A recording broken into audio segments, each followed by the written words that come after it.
It might seem strange to want to collect artifacts of funerals, even macabre, but for Julian Lytton, social historian from the Victoria and Albert Museum, it is a passion. Now, Julian has a very big and possibly the most bizarre collection of funeral items in the whole of the United Kingdom. Now, Julian, this is really peculiar. So how did you get into this to start with? Well, it was about 20 years ago, and I dropped into a burial vault, literally on a dig. And you either do two things when you drop in a vault. You get out twice as quick as you came in, or you stay around and have a good look round. And there's some very surprising and interesting things down there. So being a nosy lad, you had a little nose around. It always helps. But this is very beautiful. Now, I can't understand what...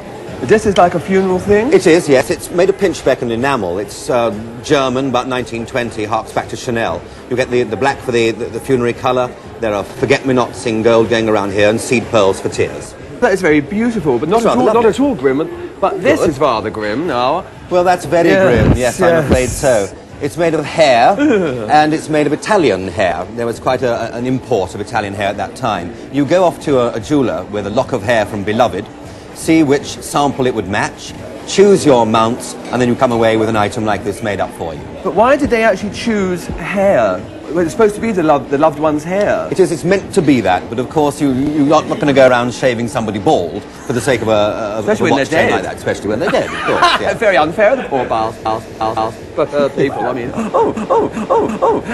So what is this pot here? Well, this is for cremated remains. It harks back to the Roman sort. They were made of glass originally, so you could see what was inside. Now we're fairly sure of what's in there, and we're a little bit more discreet. And what do you keep in there? Tea bags. But that's quite a novel idea of putting ashes in there as well. Well, it is, yes. Nice bit of Earl Grey. Yes. Oh, this is very pretty. Now, this is a death mask. Yes, well, this particular death mask is perhaps the finest auto icon you can get of a dead person. Photographs you can trick by positioning a body and by lighting and touching up a photograph afterwards. But doing an exact replica, this auto icon, is the closest you can get. It was made with goose grease. You put that onto the face first, then you tip plaster over it, take it off when it's almost dry, and when it's hardened, you can cast this particular mold from it. And how long after the person is dead do they do this? Well, preferably within 6 hours. Oh. Any longer, and you might bring the facial skin away with it. And this is somebody quite famous? Well, it is. It's Keats, yes. Lovely poet. Lovely poet. Now, we have some toys, which I find rather bizarre. We've got some strange toys. Associated with death. Yes, this little fellow is a Mexican toy. You can see that he's holding a rattle, and that's so he can frighten away the devil. Then we've got a chocky. It's a white chocolate Egyptian mummy by Dr. Terra. You can eat that afterwards. This must be American. Afraid it is. Yes, that's what it would be. And a pencil sharpener with RIP, but as leads normally break, RIP is the right thing to say. You've given me so many goodies there. It's lovely. And finally, there's this rather lovely thing, which is by Hayden Coffin. And it's a toothpaste box, a little bit more elaborate than you would get today. That's rather pretty. Quite a glorious thing. And his name is Hayden Coffin? Hayden Coffin was the name of the chap. Well, he deserves the name, I can say that. Now, this, I know, is a coffin. Yes, it is. But it's... Excuse me, Keats, sorry, darling. But it's such a small coffin. Now, what was this for? Well, it's a very small coffin. It's not for a ferret. It's a model which will show you what was available in the undertaker's shop. The lining is identical to the sort of lining you would get in a full-size coffin.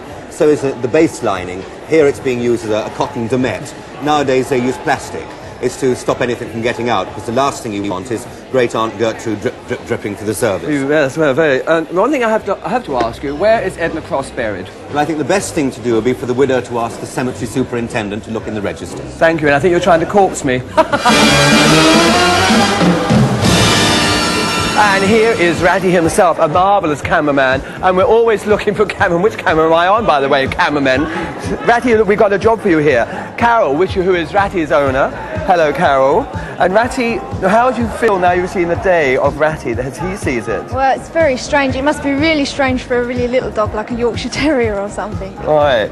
So he's actually a champion dog, isn't he? Yes, he's won the fancy dress class at Scruffs, which is the mongrel's equivalent of Crufts. Fancy dress? Yeah. And do they have any other categories besides fancy dress? Yes, they have the best 6 legs. No, we won't go into that, yeah. The most refined, the best lamppost user. Has he won that? He's come 4th in the best lamppost user. Right. So what's this fancy dress thing then? Well, he's been in it 3 years running in the fancy dress. And so what do you dress him up as? Well, first year he was Miss World. The second year, which was Just before the royal wedding, he was Fergie, and then he was a punk. So you like putting me into drag, I take it? Yes, he likes wearing makeup. Oh, does he? Oh, God, well.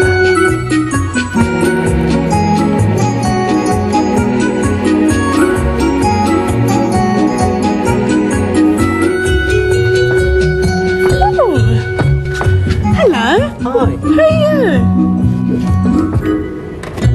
My name's Steve Selwood, and I've just won the UK National Final of the Electone Festival for Yamaha. Do you have to practice a lot on this? Well, I'm very lucky because I work in a keyboard shop, so I can play all day. Oh, do you get funny comments about your organ then? I do, but I don't when I ask them to play it. Oh, give us a little burst, Sid. Yeah, sure. Take us into the commercials. Here we go. They always do this sort of thing on game shows, don't they? Yes. That's it. And Club X will be back after the break. No, you mad, exotic Rita! Oh, the things we get up to! Please, once the camera stops rolling, they don't know half of it, do you? Are you new to this game? I am.